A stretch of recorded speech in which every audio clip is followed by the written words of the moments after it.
你好，我係 Christina，我哋依家一齊嚟睇下2025年4月14日至2025年4月17日嘅美國股市市場分析同預測。本週係美國期權結算，市場預計會喺底部徘徊。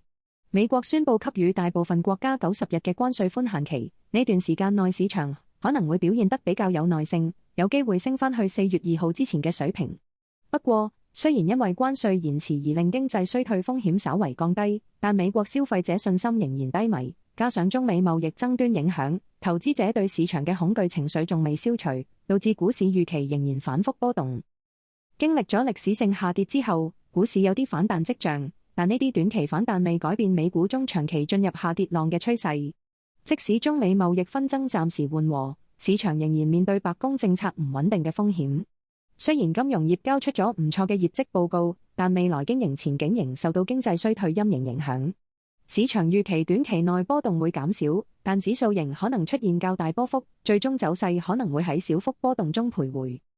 中美貿易戰升溫繼續影響市場情緒，導致道瓊斯工業平均指數上星期失守4萬點大關。美股市場出現劇烈波動，反映出關稅政策嘅不確定性，投資者對未來睇法偏向悲觀。市場普遍認為，如果關稅措施持續落實，股市將會大幅下跌。負面情緒持續壓抑住美股表現，投資者對市場信心明顯減弱。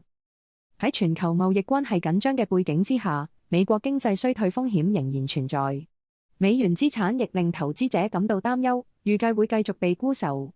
特朗普政府嘅關稅政策對美股帶嚟重大衝擊，市場信心受到削弱。